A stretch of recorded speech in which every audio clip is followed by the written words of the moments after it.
اللہ سبحانہ و تعالی ہم سب پر بہت ہی مہربان ہے. اس نے ہمیں پیدا کیا اور وہ جانتا ہے کہ ہمارے لیے کیا بہتر ہے اور کیا نہیں، اور اس کے لیے اس نے ہمارے لیے ایک بہترین دین بھیجا، اور صرف کتابی شکل میں نہیں بلکہ عملی شکل میں محمد صلی اللہ علیہ وسلم کی صورت میں، کہ انہوں نے ہر وہ چیز کر کے دکھائی، سکھائی، سمجھائی جو ہمارے لیے فائدہ مند ہے. اور اس سلسلے میں ہمیں بعض ان حقیقتوں کے بارے میں بتایا اور ان کی اصل حقیقت بتائی جو اس کے بغیر ہم جان ہی نہیں سکتے تھے. اور ان حقائق میں سے ایک حقیقت یہ ہے کہ انسان کی نظر بھی ایک اثر رکھتی ہے، اور پھر اس سے بچنے کے لیے کیا کیا جائے، کیا کوئی من گھڑت طریقے اختیار کر لیے جائیں یا وہ جو خود نبی صلی اللہ علیہ وسلم نے سکھائے.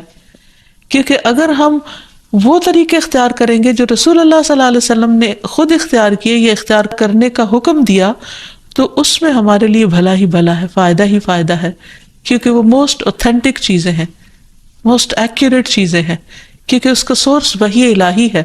اور باقی چیزیں انسانوں کا علم ہے، کہاں انسانوں کی عقل یا تجربات اور مشاہدات، اور کہاں اللہ رب العزت کی بھیجی ہوئی تعلیم. تو اس لیے اس سلسلے میں بھی ہم قرآن و سنت سے ہی رہنمائی حاصل کریں گے.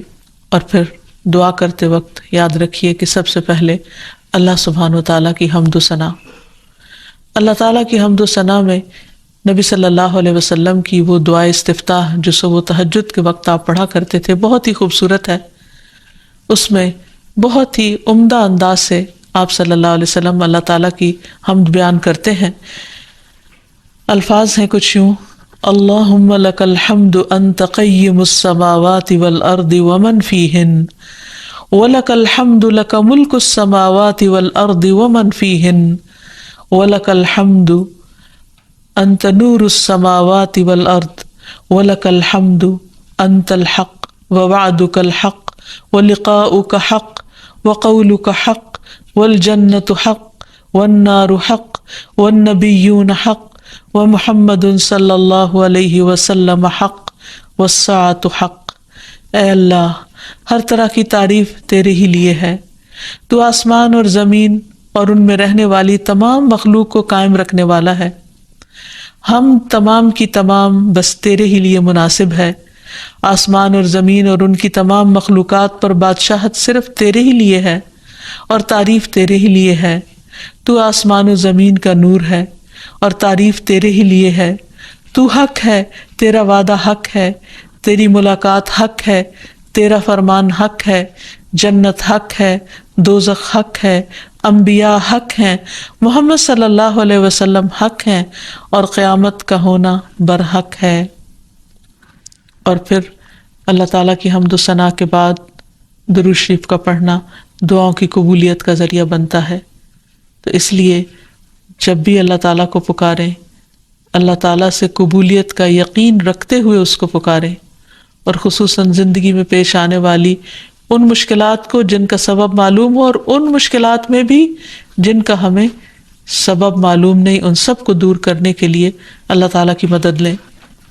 جہاں تک نظر بد کی حقیقت کا تعلق ہے تو اس کے بارے میں نبی صلی اللہ علیہ وسلم نے ہمیں بتایا ہے. آپ نے فرمایا العین حق، کہ نظر لگنا برحق ہے. یعنی انسانی نظر کے اندر ایسی ریز ہوتی ہیں، ایسی تاثیر ہوتی ہے جو دوسرے کے اوپر جا کر اثر انداز ہوتی ہے اور اس کو نقصان پہنچا سکتی ہے. لیکن یہ ہوتا ہے اللہ کے اذن سے، اللہ کے حکم سے. اللہ تعالیٰ جس چیز میں چاہے خیر رکھ دے، جس چیز میں چاہے تکلیف کا عنصر رکھ دے، اور اس کے ہر فیصلے میں خیر و بھلائی ہی ہے. جو کچھ ہوتا ہے وہ اسی کے حکم سے ہوتا ہے. مثلاً ہم دیکھتے ہیں کہ یعقوب علیہ السلام کے بیٹے جب مصر میں سب جا رہے تھے تو انہوں نے خاص طور پر ان کو تلقین کی تھی کہ تم ایک دروازے سے داخل نہیں ہونا، اور اس کی وجہ یہی تھی کہ ان کو ڈر تھا کہ کہیں یہ سارے نوجوان اکٹھے جب مل کر داخل ہوں گے تو دیکھنے والوں کی نظر کا شکار نہ ہو جائیں. تو انہوں نے کہا وَمَا أُغْنِيَ عَنْكُمْ مِنَ اللَّهِ مِنْ شَيْءٍ إِنِ الْحُكْمُ إِلَّا لِلَّهِ عَلَيْهِ تَوَكَّلْتُ وَعَلَيْهِ فَلْيَتَوَكَّلِ الْمُتَوَكِّلُونَ. تو انہوں نے کہا کہ میں تمہیں یہ ترکیب ہی بتا سکتا ہوں، لیکن میں تم سے اللہ کی طرف سے آنے والی کوئی چیز ہٹا نہیں سکتا، یعنی اگر پھر بھی اللہ کا حکم تم پر نافذ ہونا ہوا، کوئی نقصان پہنچنا ہوا، تو پھر میں کچھ نہیں کر سکتا، حالانکہ وہ اللہ کے پیغمبر تھے۔ حکم اللہ کے سوا کسی کا نہیں، اسی پر میں نے بھروسہ کیا اور اسی پر لازم ہے کہ سب بھروسہ کرنے والے بھروسہ کریں۔ پھر اسی طرح ایک اور روایت میں جو حضرت ابو ذر سے مروی ہے، ہمیں پتہ چلتا ہے رسول اللہ صلی اللہ علیہ وسلم نے فرمایا ہے کہ بے شک نظر بد آدمی کو اللہ کے حکم سے دیوانہ کر دیتی ہے، یعنی بہت سے ذہنی امراض یا نفسیاتی امراض یا ڈپریشن کی وجہ نظر بد بھی ہو سکتی ہے۔ نظر بد کے بعض اوقات فزیکل اثرات بھی ہوتے ہیں، یعنی جسمانی اثرات بھی ہوتے ہیں۔ مثلاً ایک روایت میں آتا ہے کہ ام سلمہ رضی اللہ تعالیٰ عنہ کہتی ہیں کہ نبی صلی اللہ علیہ وسلم نے ان کے گھر میں ایک لڑکی دیکھی جس کے چہرے پر نظر بد کی وجہ سے کالے دھبے پڑ گئے تھے، چہرے کا رنگ خراب ہو چکا تھا۔ تو نبی صلی اللہ علیہ وسلم نے فرمایا کہ اس پر دم کرو کیونکہ اس سے نظر بد لگ گئی ہے۔ تو اس سے بھی پتہ چلتا ہے کہ نظر بد جسمانی بیماریوں یا جسمانی حالت میں تغییر کا سبب بھی ہو سکتی ہے۔ پھر آپ نے یہ بھی فرمایا کہ نظر بد آدمی کو اللہ کے حکم سے دیوانہ کر دیتی ہے، حتیٰ کہ بعض اوقات انسان اونچی جگہ پر چڑھتا ہے اور پھر وہاں سے گر پڑتا ہے۔ یعنی بعض اوقات بچے آپ نے دیکھا ہوگا کہ کھیل رہے ہوتے ہیں، اچھے بھلے کھیل رہے ہوتے ہیں، ایک دم ماں باپ دیکھ کر خوش ہوتے ہیں، اچانک وہ ایسی چیز سے جا ٹکراتے ہیں کہ بعض اوقات بڑے بڑے حادثات ہو جاتے ہیں۔ تو ایسی صورت میں جب بھی انسان کسی چیز کو دیکھے جس پر دل خوش ہونے لگے تو فوراً ماشاء اللہ پڑھے، اللہ کا ذکر کرے، تو پھر نظر کے برے اثرات سے محفوظ رہا جا سکتا ہے۔ پھر اسی طرح بعض اوقات بچے بلا وجہ رونا شروع کر دیتے ہیں اور چپ ہی نہیں ہوتے، تو اس میں بھی نظر بد کا اثر ہوتا ہے۔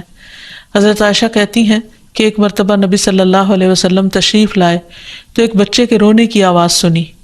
آپ نے فرمایا کہ یہ بچہ کیوں رو رہا ہے؟ تم اس کی نظر کیوں نہیں اتارتے؟ یعنی اس پر ایسے اذکار پڑھے جائیں کہ جس کی وجہ سے اس کی یہ تکلیف دور ہو جائے۔ پھر اسی طرح بچوں کا کمزور ہونا، ان کی صحت درست نہ ہونا۔ آپ صلی اللہ علیہ وسلم نے حضرت اسماء بنت امیس سے کہا، کیا بات ہے کہ میں اپنے بھائی جعفر کے بیٹوں کے جسموں کو دبلا پتلا دیکھ رہا ہوں، یعنی ان کی صحت اچھی نہیں ہے، کیا انہیں فقر و فاقہ رہتا ہے، یعنی کھانے کو کچھ نہیں ملتا؟ انہوں نے عرض کیا، نہیں، بلکہ انہیں بہت جلد نظر لگ جاتی ہے۔ آپ نے فرمایا انہیں دم کرو۔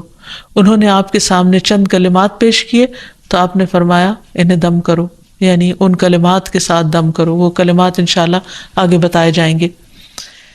پھر اسی طرح بعض اوقات نظر بد کی وجہ سے جان بھی خطرے میں پڑ جاتی ہے یا انسان شدید بیمار ہو جاتا ہے۔ اور آپ صلی اللہ علیہ وسلم نے خصوصی طور پر ایک موقع پر جب ایک صحابی نے دوسرے کو دیکھا تو ان کی طبیعت خراب ہو گئی، تو آپ صلی اللہ علیہ وسلم نے خود ان کے سینے پر 3 دفعہ ہاتھ مارا اور یہ دعا پڑھی، اللہم اذھب عنہ حرہا وبردہا ووصبہا، اے اللہ اس کی گرمی اور سردی اور بیماری اور لاغری دور کر دے۔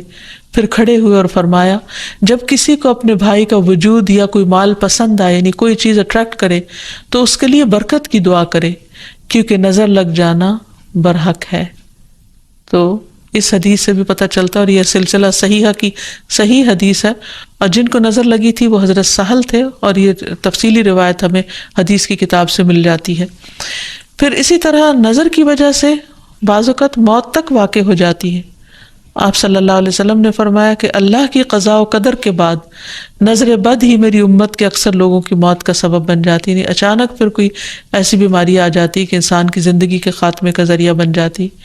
ایک اور حدیث میں آتا ہے کہ نظر بد آدمی کو قبر میں اور اونٹ کو ہانڈی میں پہنچا دیتی، یعنی اونٹ تڑپنے لگتا ہے تو اس کو نحر کر دیا جاتا ہے اور پھر اس کا گوشت پکا کے کھا لیا جاتا ہے۔ اسی طرح آپ صلی اللہ علیہ وسلم نے یہ بھی فرمایا، نظر کا لگ جانا برحق ہے اور یہ اوپر چڑھنے والے کو پھسلا دیتی ہے، یعنی بعض اوقات انسان کا کام ہو رہا ہوتا ہے اور اس میں خلل پیدا ہو جاتا ہے۔ تو اس لیے ہمیں نظر بد سے بچنے کے طریقے معلوم ہونے چاہیے اور صحیح طریقے معلوم ہونے چاہیے۔